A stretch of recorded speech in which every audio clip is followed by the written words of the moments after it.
Angels to aliens. From ghost stories to angel encounters. Bigfoot sightings. Alien abductions. Near-death experiences. And more. Get advice and insight with Angels to Aliens. Heidi Hollis, the Outlander.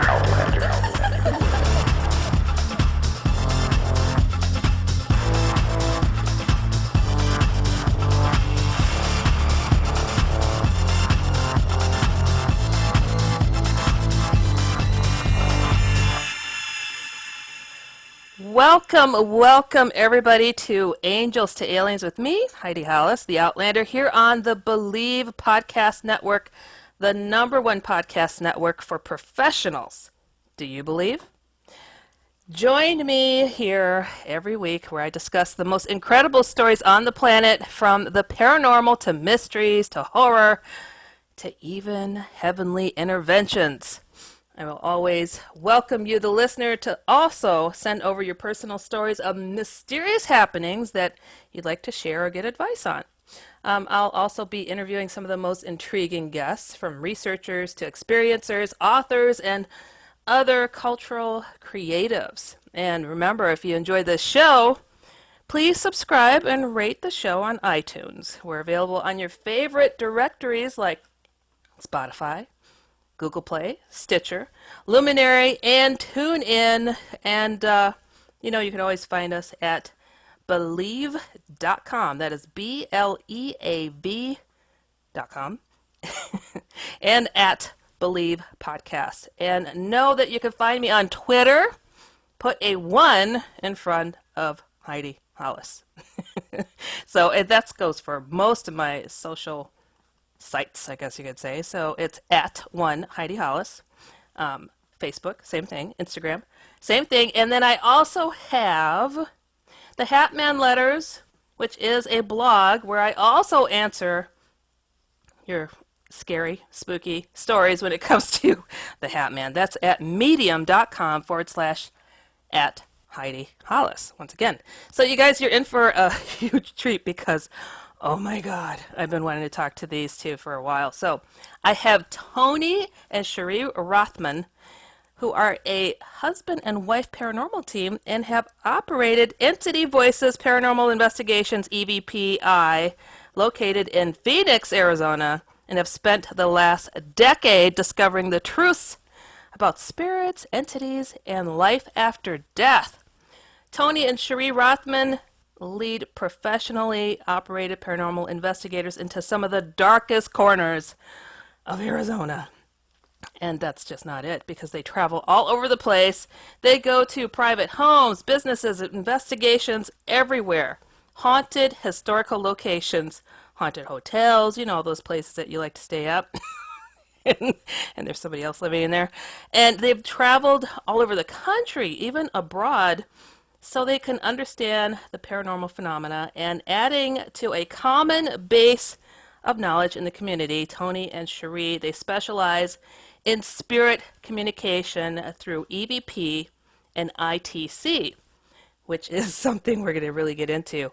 And they operate the Copper Canyon Paranormal Research Center, the old Phelps Dodge Hospital in Ajo, Arizona. So everybody, round of applause for Tony and Cherie Rothman. How are you guys doing? Heidi. We're doing great. Cool. Am I saying, is it Rathman or Rothman? Rathman. Rathman. Okay, there you go. I don't know why, I just wanted to silence that. My goodness. It's been, I swear, since I've heard about you guys and the stuff that you do, everybody thinks, oh, some more ghost hunters. No. Geniuses. We're speaking with genius ghost hunters. This is not your typical husband and wife team. No. Because, anybody could come out with a recorder and say, anybody here? And just take that for as it may, they would get a whisper or whatever. No. Tony has to go and invent something so he can hear them better. I mean, God. That is true. It's expanded for us considerably since we began. Yeah. And led us down the ITC role. And so, yeah, I had to figure out how Spirit Box worked and how to create one. And of course, the big thing was how to improve it. Of course. So, did you drive your parents nuts and like take things apart to try to figure it out? Because most of us accept things in life as being typical and just go along with it, Tony. Well, I didn't drive my parents nuts because obviously I haven't lived at home for the last, oh my God, 40 years. But drove my wife crazy, yes. Oh, you take things apart and leave it. Okay, gotcha. But it Well, just seems not to. only that. Yeah, I consumed the kitchen table for like a month, Oh, and she wasn't happy about that. Yeah, we don't oh. have dining tables for not only a month. Oh my Was gosh. it longer? Yeah, we were eating in the floor in a carpet in our living room.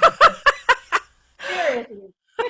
Wow, somebody needs a man cave like somewhere. Maybe build a shed out back. I don't know. Exactly. My office desk was being used for work at the time, and so yeah, I consumed the kitchen table, and that didn't go over so well. Oh my gosh, I just can't imagine. But it does seem to stem from childhood when we're curious about things, and that's why I figured you must have just like ripped something apart, took it, you know, oh, let's see what how the remote control works. What? Don't destroy the remote control. I so that's fascinating. So, what's your background that would even help you to be able to create this new piece of equipment you've got? Well, I did work when I was a teenager in an electronics shop, and so that did help give me a background as to how to even create what I was looking at creating. So I guess that answers the question you're asking. Is yeah, I did have a very slight electronic background. Ah, gotcha. But your father was also instrumental in some of your knowledge, though, correct? Well, my father has sort of a science background. He was a physical science, chemistry, and teacher.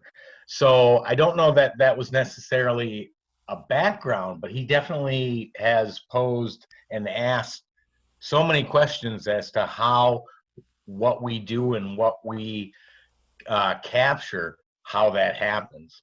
Mm, gotcha. That's fascinating. So, do tell, how on earth? Okay, so like I get it, where one of you could have an interest in these odd things, but two, both of you, married? Who started it? That I guess would have been Cherie, Oh, because she always had an interest. She would try to get me to watch like paranormal shows, and at that time, 11 years ago or whatever it's been today, Yeah. I wasn't there. I didn't have an experience to solidify that, and so she kept saying, hey, let's come and watch this or look at this. And at that time I kind of rejected it, but there was a Valentine's He Day that called me a big BS when I'm watching the paranormal show. oh, wow. well Very skeptic person. Huh. yeah, I was a skeptic, I won't deny that. But what Yeah. happened was, a particular Valentine's Day we would always go, go do something sort of romantic. We'd go to a hotel, we'd sit around by the pool, we'd drink. But this Valentine's Day, she said, I want to do something different. I said, okay, what do you want to do? And she said, I want to go to someplace haunted. Well, I had no clue at that time. So I had to do research, because I wanted to obviously appease her request. Um, so in doing research, I found one here in the Phoenix Valley, and I booked it for the weekend. Well, then I figured, well, how's she going to do research without any equipment? So of course I bought a digital recorder, night vision camera, an EMF meter, Right. and purchased those for her, and we went out and did this. Wow, Well, the boss won you over, huh? That's cool. yeah, she is definitely the boss, has been, always will be. Happy wife, happy life. Of That is course. so true. So it wasn't until we got back that she started going through what we had captured, and she was calling me over every 3 to 5 minutes. Look at this picture. What is that? Oh, you have to hear this audio. Somebody answered. Who was that? We were one of 3 guests in the entire hotel that weekend. So I mean, they've got like 300 and some rooms. There's 7 floors. So we were up on some of the higher floors where there weren't even guests, and the responses were coming through. And Cherie said to me, who answered this? There was nobody around. How did that happen? Listen to this. So I, of course, listened, trying to debunk it, and I couldn't. And I couldn't for about, 3-4 months I tried, and tried to find a reasonable explanation as to how we were getting responses, and couldn't do it. A Couldn't. determined skeptic. So, Cherie, Yeah. what on earth got you to look into this to any level? Well, when I was young, I'm always fascinated with ghosts because I'm from the Philippines, and we're so, my mom will always tells me ghost stories, blah blah blah blah. Hey, if you don't go to bed early, you're gonna see this. So we have a rest house, and one night I was sitting in the stairs, and I saw a mist, and I'm like, oh my gosh! I was about like probably 10 years old then, and so I was scared. I know that because my mom will tell me something. There's Mumu over there. Mumu means ghost. Mm.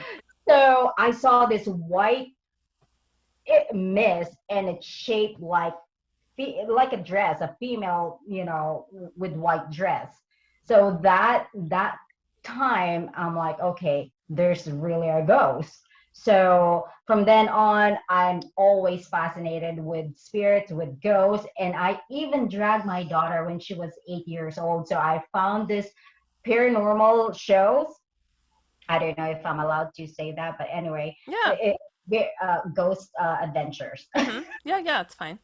Yeah, so yeah, I've been watching that with my daughter, and so I'm like, I want to do this. I want to investigate. So I met Tony, and he saw me watching one of the episode of Ghost Adventures, and I said, hey, come on over here, let's watch this. And he goes, that's BS. Come on. He doesn't want to sit with me and just watch. I said, just watch it. So finally, so yeah, when he's saying Valentine's Day, I asked him, hey, I want to do something, and then finally, and then boom. Wow. And all of a sudden you're like the best hunters out there because his curiousness and his skepticism got him tinkering with things. And wow, you guys True. are on top of the world of the paranormal world now with this.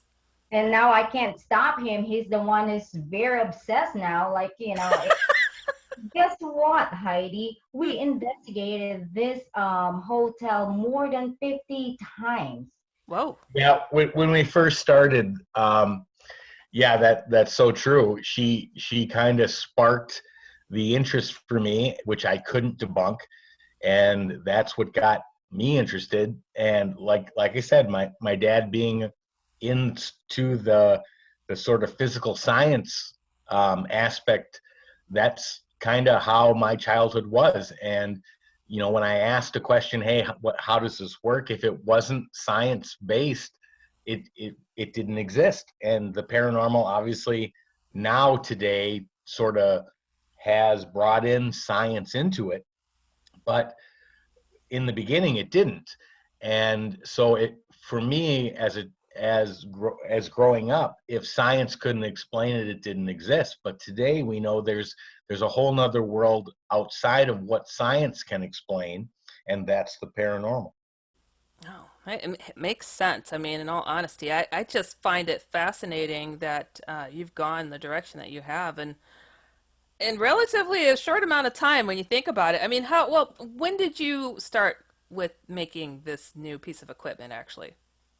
Well, the new one that I built has only what's been a year or Yeah, so a year now. that we've had it, but of course we started about 10 years ago. About 2010 is when we started, but um, it just continues to grow and will continue to grow as far as what we build and what we use. But yeah, I mean it Wow. when So we 10 years ago, you made your first adjustments? well, 10 years ago we built the first box, Wow. and we started getting results, and it was phenomenal to me on what we were receiving. So I just continued. I continued to improve. The first one that we built was hard to really hear what they were saying. So, that was the first goal of mine, was to get responses that were clear. And Spirit speaks so fast that, one of the first things that I noticed was we weren't catching all the responses. You could hear that something was said, but you couldn't determine exactly what it was. So to figure out the right electronic configuration, to figure out how they were responding and what they were saying, that was job number one. Gotcha. Now, a very important question. Why didn't you call this the Rathman box or something cool like that? Well, It would That's live in yeah. infamy. well, what we did was we called it the EVOX, which included sort of the EV of entity voices. Mm. And then, of course, it's a spirit box. So Cherie just came up and said, "Why don't you call it the EVOX?" And I said, "What is that?" And she goes, "Well, it's kind of like the entity voices spirit box, just shortened to EVOX." And I thought, that's not bad. Okay, we'll call it the EVOX. Uh, Man, that's interesting. So, when I think of, I don't know, I just don't have the mindset for it. I mean, let me pull the voices from the air better. I mean, what on earth goes into creating such a thing? I know you don't want to give your secrets, of course, but it's just so wild. You had to have integrated some of the known things out there that people have used for doing EVPs, electronic voice phenomena recordings. So did you just expand upon it, or did you go in a whole different direction, or? A little of both. I mean, obviously, we wanted to make sure that what we were using was kind of the basis of what was out there. So that's how it started. But it was the goal to obviously make it better and improve on it. So we took the best of what was used today. We then experimented for years trying to figure out, okay, if we add this, does that make it better or does that make it worse? And we had a lot of boxes that were tests in that arena. And when we finally determined what worked the best, that's what we used, and that's what we built on, and Okay. then tested it. And we found out that it was working, and that the responses we were getting were not only accurate in the responses we were receiving, but that they were audible to the point that we could hear what they were saying. That's what we built on, and that's the EVOX today. Nice. So I did see some of your videos where you're sitting at home. You're just like, anybody here? So it doesn't, I don't know if your home is haunted, but it seems that you don't necessarily have to be out on location in order to get something recognizable, correct? Well, what we experienced, and the fact that we do have spirits in our house, have come from the outside investigations that we've done, and also in running the Copper Canyon Paranormal Research Center, which was the old Phelps Dodge Hospital. We've kind of dragged them to our house, not not physically, but they showed up.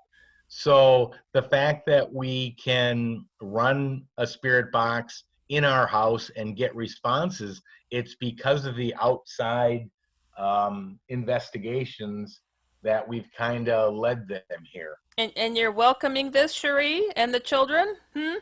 Well, we don't have a choice because we really know whether they come along with us or not, and then we'll just find out, oh my gosh, we have spirits in the house.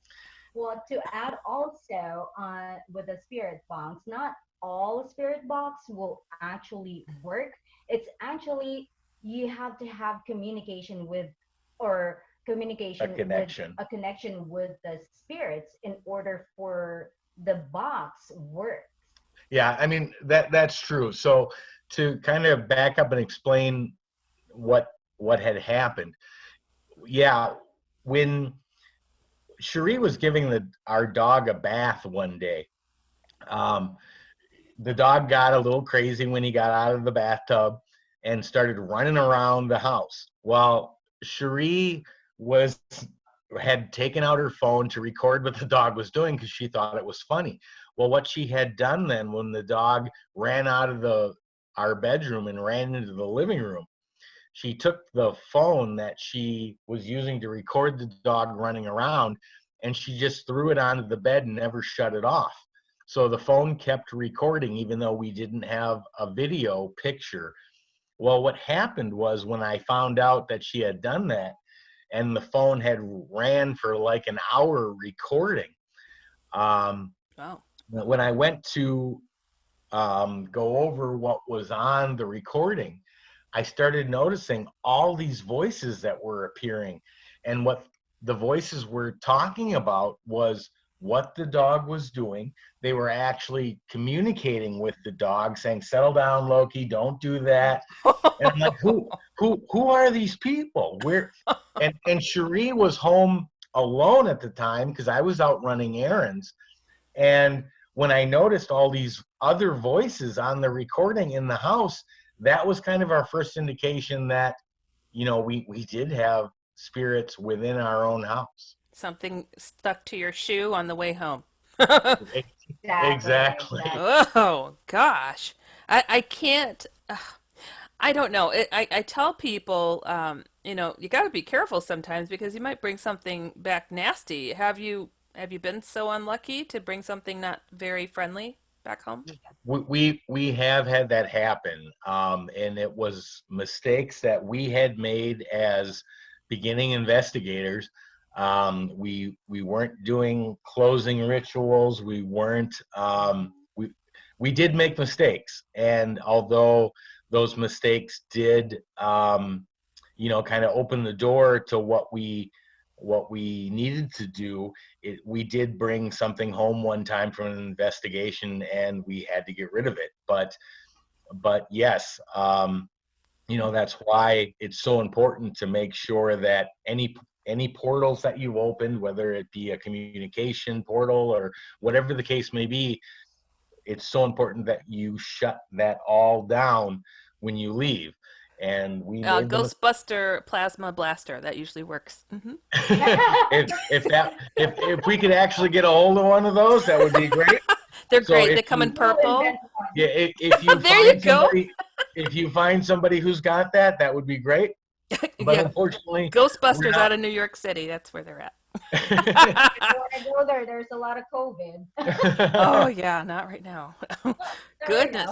Yeah. So, can you share a little bit about how you close things off personally? Because I don't think a lot of people get to hear that often. How do you seal the deal? Like, don't come home with me, buddies. Right. I can definitely cover that. There is a variety of ways. There are, obviously prayers that are used. There's certain incense and other things that can be lit and burned, and to help remove anything that may have attached or may be wanting to follow you home.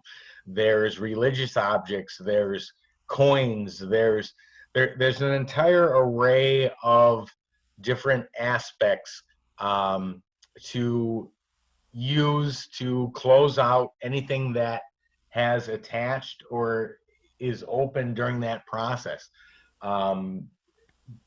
we always do well, the first thing that we always do is before we do investigation or go to any location, we always make sure we guard ourselves first by praying. And I Okay. always told that to Tony because one time happened to us, and he was really affected, and I cannot make him pray with me. And totally, I told Tony, that's it, and we're not going to do any more investigation. I want this done, and be done with it. We're not going to do investigation anymore. Something happened with Tony, and it scares me to death. I thought, he's gonna, it's kind of like obsession. How'd you call that? He was not obsessed. Right. Well, you have possession and you have Oppression. oppression, right? Correct. And that's pretty much where I was at. It was taking control. I mean, Cherie and I do this St. Michael's prayer, which I know by heart, but I couldn't even repeat the words. Oh. Even when she said, okay, I'm going to say it, you repeat it. For something was keeping me from actually saying it. And it was a very scary experience. Oh, I got chills. That is a little too close for comfort. I mean, and here, this is like a big hobby. And Cherie's like, I draw the line. That is it. Exactly. How did you get over that? Well, first of all, it's actually my mistake, and because since we're very, very new, we're not really so professional at that point. At that point, we're right. very curious if this is really true or does it really exist or something. So I asked the spirit, can you use Tony's spirit? Energy is what she said. I'm sorry, energy. And she gave them permission to use my energy to speak and move things and communicate with and that is a mistake we've never made again because she gave them permission to use my energy and they did. Yeah. That is my fault. And it happens to a lot of people. It really does. So I understand. And kudos to you both for putting that out there, that this is a possibility to happen. I mean, mistakes get made, but you correct and you move forward. So learn our lesson there. Yeah, and that's one mistake to anyone who would be listening, to not underestimate the power that the spiritual realm has, and because it's there and you don't know what kind of spirits you're interacting with, and to not take the right precautions for safety for you or your group. I can't stress that enough. Right. Yeah, it's horrifying. So, I have to say here in the middle of this that yourself, both of you, and myself are going to be part of the Conjuring House, the Real Conjuring House live streaming event. It began May 9th through the 16th. I personally, I'm going to be on Tuesday, May 12th at 3:30 p.m. Central Standard Time. When are you guys going to be on there? We are on Wednesday at 11 a.m. Eastern Time. Got it. Really cool. So are you guys going to pull out the piece of equipment, the Evox, and try it out? Well, I'm not sure we'll go that far for this one. I would love to be able to get the Evox into the home once the COVID situation settles down. But we're gonna talk to them. Some of the things that we have in common with them is obviously they're a husband and wife investigation crew. Right. We have a similar situation, Cherie and I being husband and wife and having investigated the last 10 years, but also our kids are involved to a degree. And I know they have kids, and I know their kids are being affected by some of the things that are occurring. And, I know that they bought the house for one of the implications to be able to share with other investigators the experiences that are happening. Well, we've been through that as well, opening the Copper Canyon Paranormal Research Center, which was the old Phelps Dodge Hospital. And so we can help guide them through some of the mistakes that we've made there as well on what they're trying to do. Well, you know what? I think you both need to top them and buy the Amityville Horror House. How about that? Mm-hmm. If it goes for sale, I'm there. If the price is right. If the price is right. My gosh. Oh my goodness. I'm like, you did this on purpose, and and I had to be told, by the way, Heidi, they don't want to get rid of it, they want to understand it, because I'm all about like Oh, do you need help with that? Because I'll help, No, no, they don't want help with it.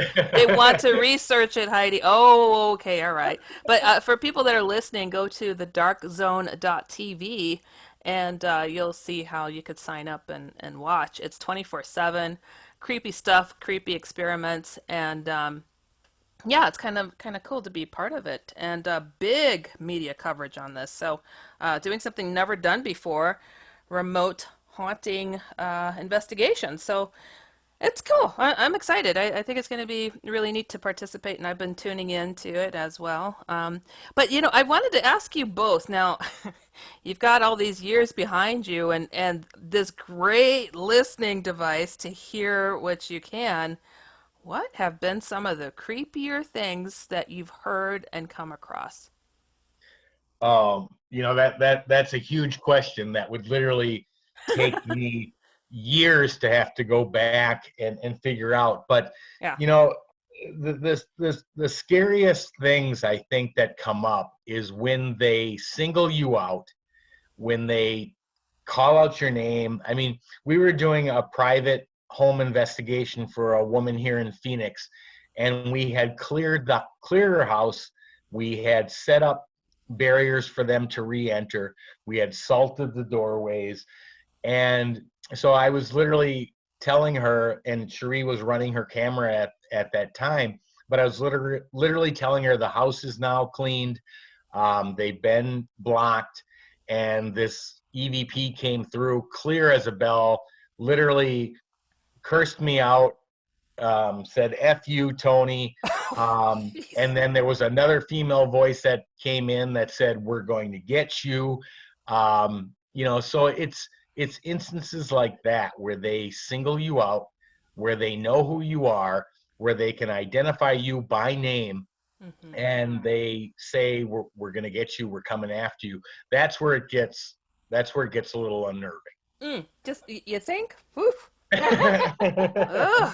My gosh, it's like I don't even want to hear a 10-year-old threaten me like that, let alone because I don't know. Kids are something else these days, and then to have a something from the other side saying, "Yeah, we know where you live," and then they show up.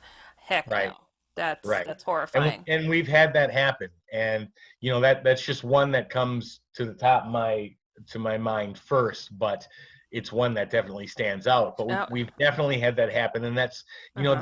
there's two things about dealing with the spirit world or negative entities that really needs to be considered, and we'll probably speak to the Hineses in the Conjuring Mhm. house about that as well. Nice. Is that there's no time frame, meaning that if they're going to get you, it's not going to happen immediately, and it could be a year or 5 years or 10 years later. They're not time based like we are. And the other thing we want to make sure we impose or impress is that there are no distant boundaries either. I mean, we've had spirits follow us from our paranormal research center to our house 2 hours away. We've had them come from the research center to Ohio when we were in the Bel Air house. We've had them go from the locations of the Hotel San Carlos to when we did the Diplomat Hotel in Baguio City, Philippines. So Wow. across the world. Wow, so they must have like be part of the Million Mile Club then. Uh, Well, I'd love to have their frequent flyer for miles. real, that's what I'm saying. You're gonna Cherie, get me I back. want to hear one of your stories.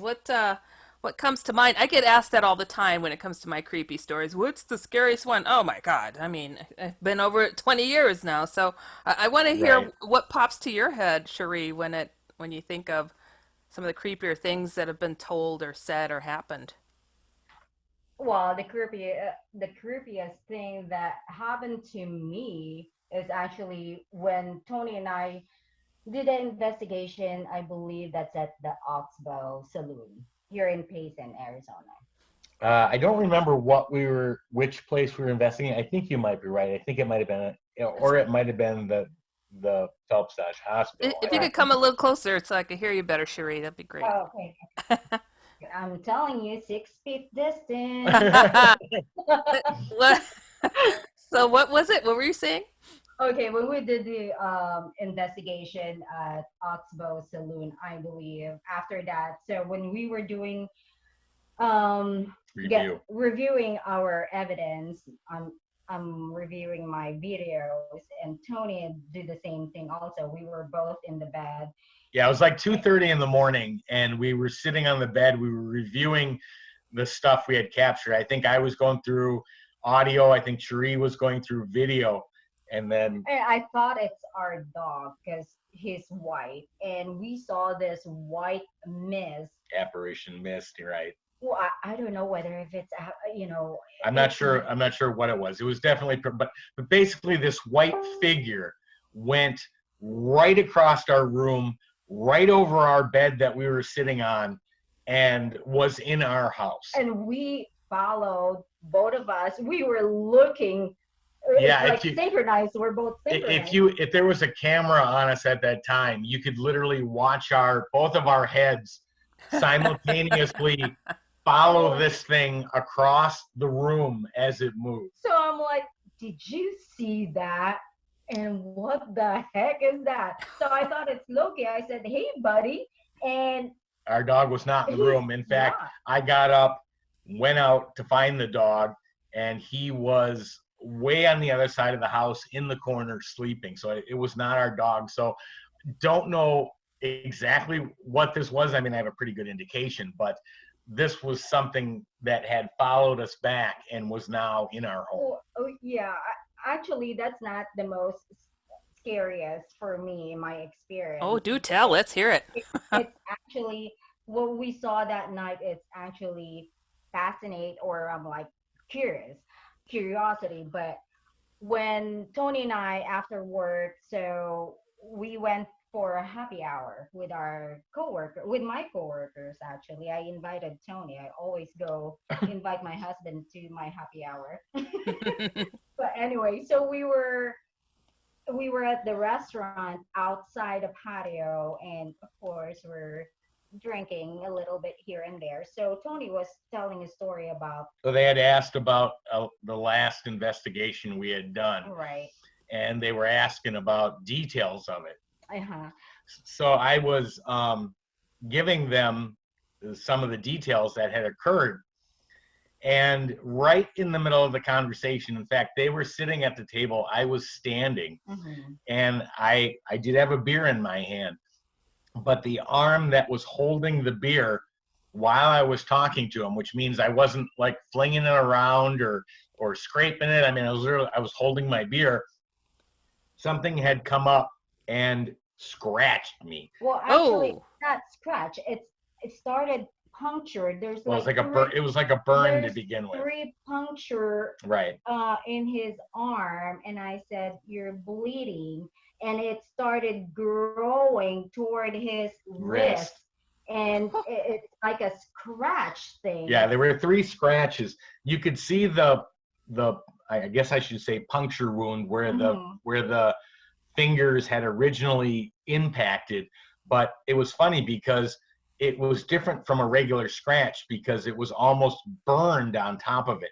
No. So my arm was both scratched and burned. And of course, Cherie saw the blood when I was holding my drink. Yeah.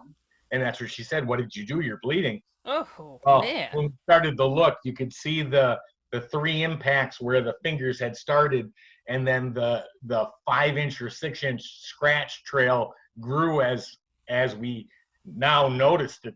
And how are the friends taking this?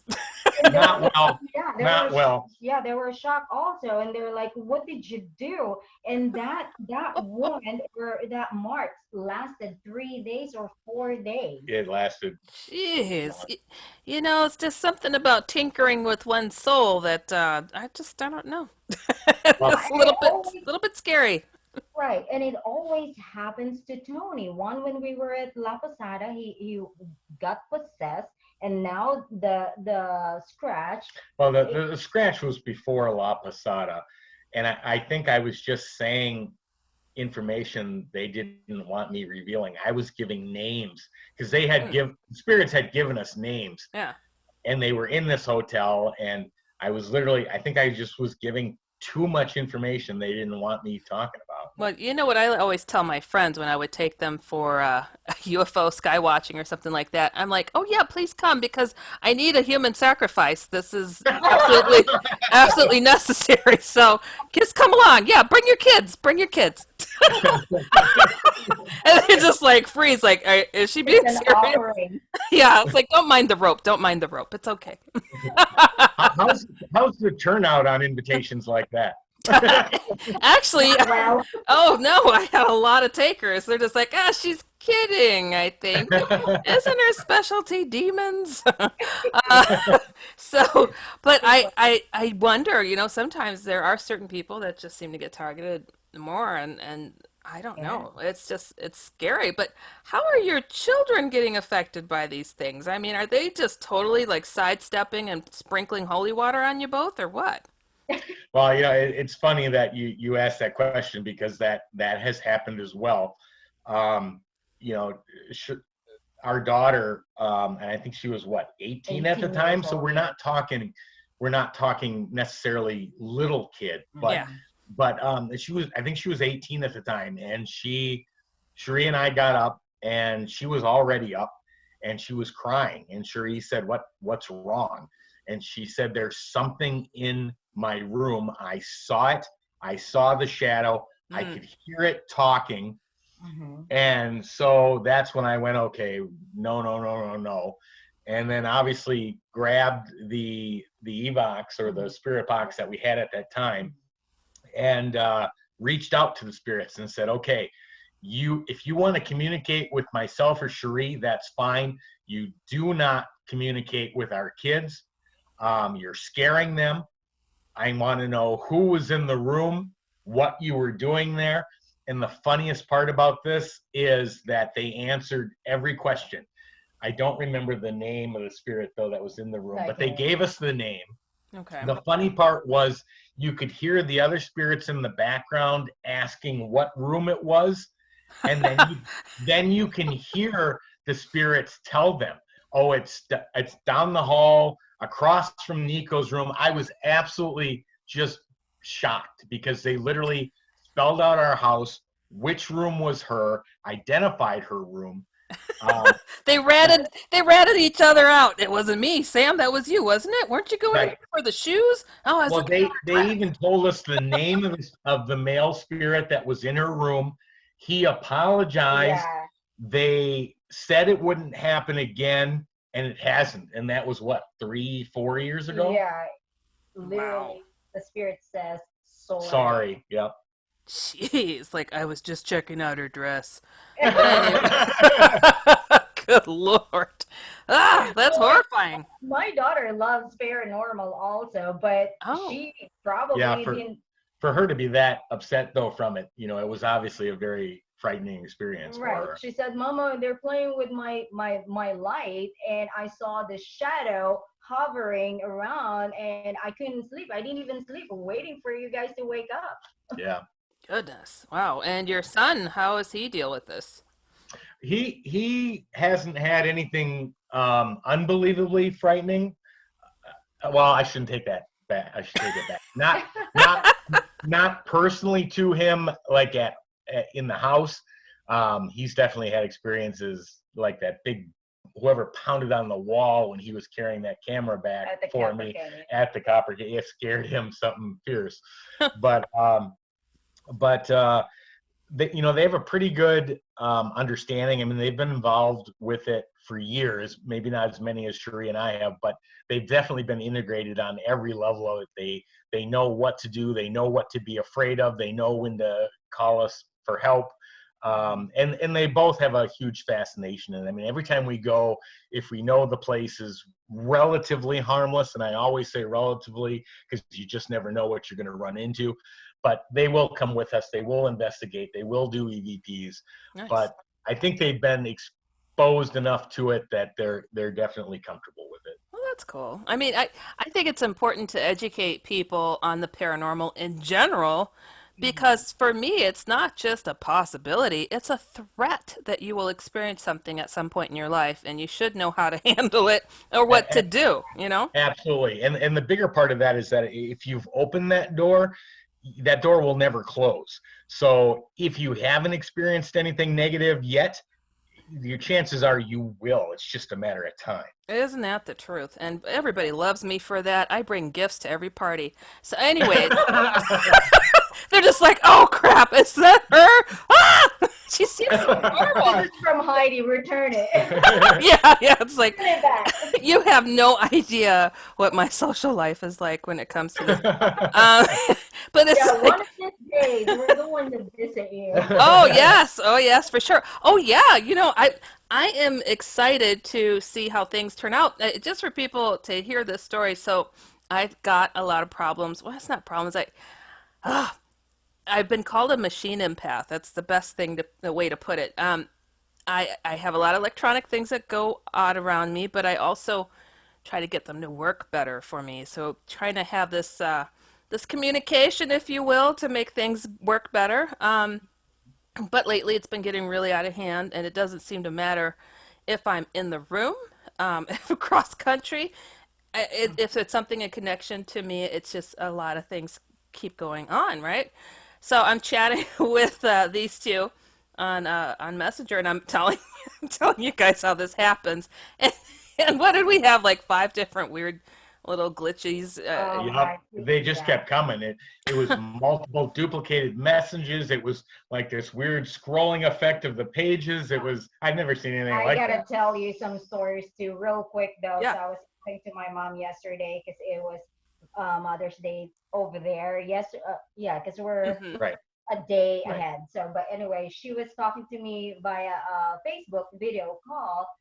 So she said, "Sal, I can't see you. There's something like greenish in your video. Um, it's something like a graphic type of. She can't see me.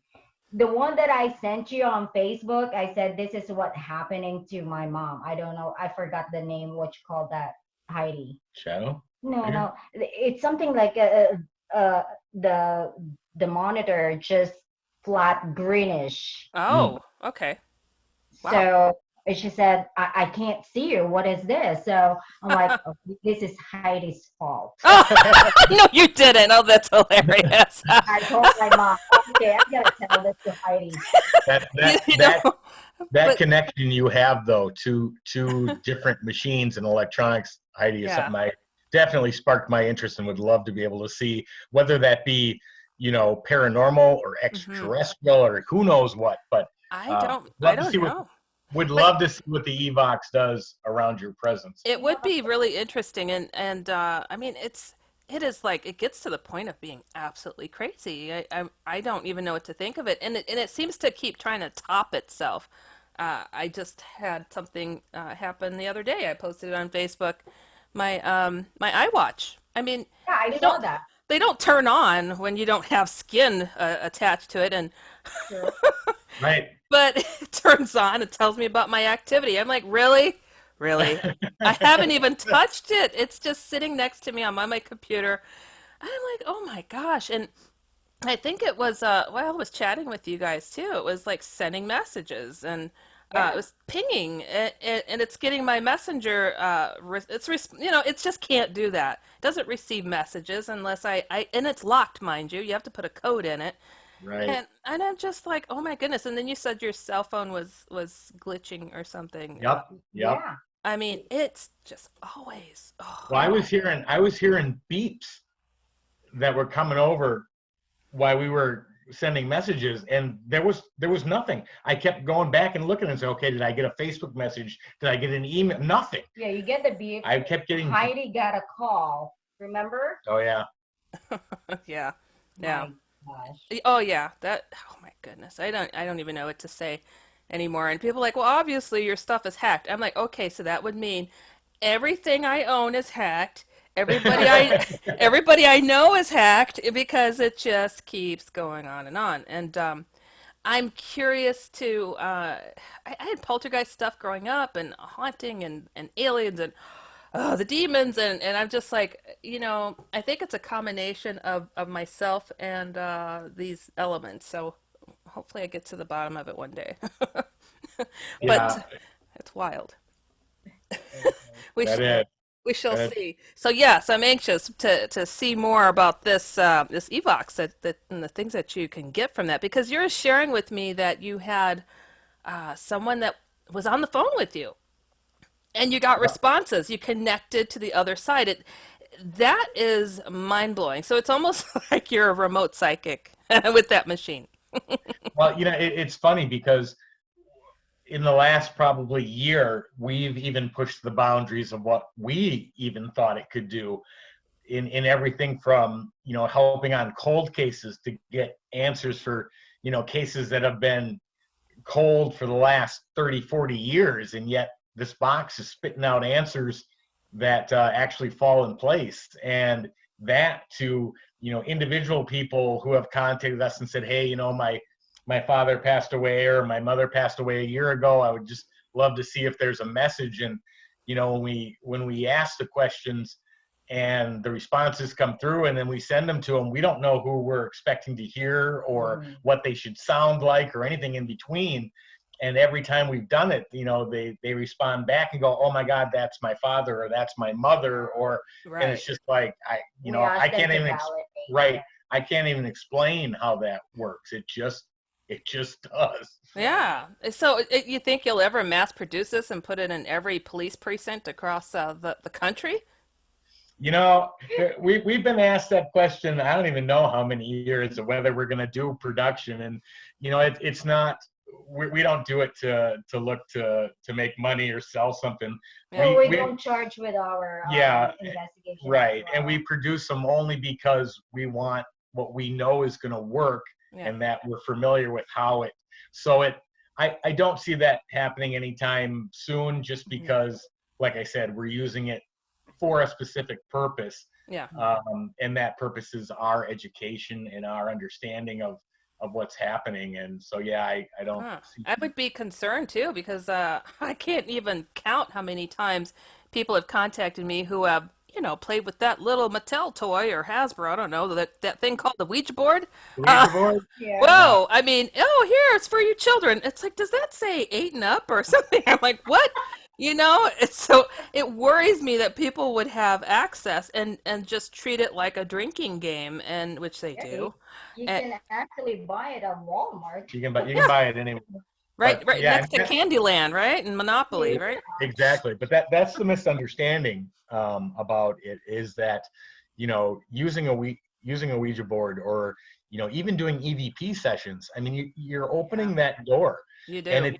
it doesn't matter whether it's a Mattel or Hasbro game board and plastic pieces, or whether you're recording a voice on a recorder.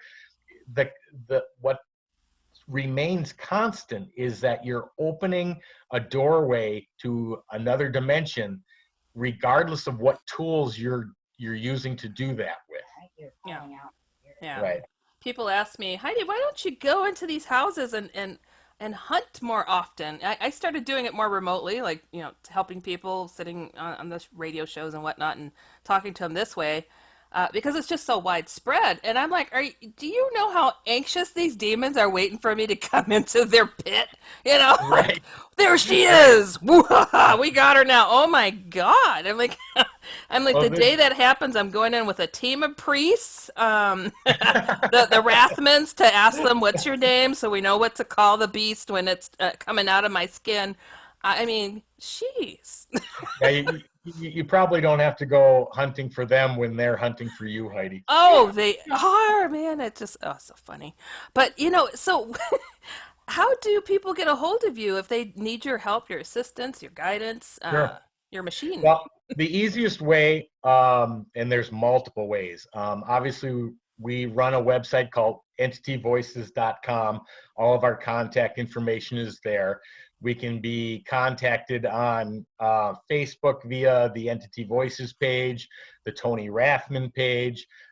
We can be contacted through the Copper Canyon PRC.com page. Obviously, we're on YouTube, we're on Twitter, we're on every social media out there, I think we've got some sort of listing or connection to. But and of course, phone numbers are listed. I mean, if somebody's in a panic state, I mean, obviously we try to keep private investigations to the state of Arizona, although we've done ones outside of it. Yeah. Just from a travel standpoint and stuff, but that's the easiest way to get in contact with us. Yeah, and you guys are going to be on the Real Life Conjuring House, the live streaming event on the darkzone.tv. When are you on again?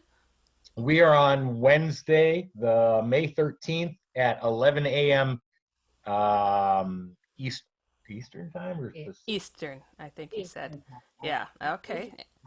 And myself, I'll say again, I'm going to be on Tuesday, May 12th at 3:30 p.m. Central Standard Time. So this is exciting. I'm really happy to have had the chance to speak with you both. I've heard just glowing reviews and saying they're just the nicest people all over the place. So that's great. That's great to hear, though. That's true. I'm just kidding. You two are awesome, and it's nice to have upbeat, positive people in this field because it's not about trying to scare people. It's trying to get people to realize this is real, this is going on, and there's help. You can get answers, and you can survive, and having a good support basis as we both have each other. That's huge. Yeah, and that's a huge benefit to our situation is that, whatever we experience it together. We can deal with the after effects together. But you're absolutely right. There's so much more to the paranormal field than just the scare factor. Now, I know that's a big deal for, when you're doing big events and stuff. Everyone wants to see that wow factor. But there's like the whole communication thing. I mean, the things we've been told and the things the information that has come to us just is not something that would fall underneath what you'd consider to be the big wow scary factor. Right. But it's almost even more scarier when you get into it because you find out, wow, that was accurate. They were right. They knew what they were talking about. And that's a bigger wow factor to me. But that's really our push into it is to get more of those answers. Right. Well, I have to say, Cherie, Tony, Rathman, you guys have been a blast to have on the show. Thank you so much. We will definitely have you back so we can chat some more about things and what's brewing, what's cooking. Sounds great. Thank you so much. Yeah, so you guys remember you can catch me here on Angels to Aliens with me, Heidi Hollis, the Outlander on Believe. And remember, if you enjoyed this show, please subscribe and rate the show on iTunes. We're available on your favorite directories, Spotify, Google Play, Stitcher, Luminary, TuneIn, and again, iTunes. And you could go to Believe at Believe Podcasts. That's BLEAV. And know that you can find me on Twitter at Heidi Hollis, Facebook, same thing, Instagram, same thing, and the Hatman Letters at medium.com/at Heidi Hollis. Thank you guys so much for listening and tuning in, and we'll catch you next time. Thank you so much. Angels to aliens, from ghost stories to angel encounters, Bigfoot sightings, alien abduction, near-death experiences, and more. Get advice and insight with Angels to Aliens with Heidi Hollis, the Outlander.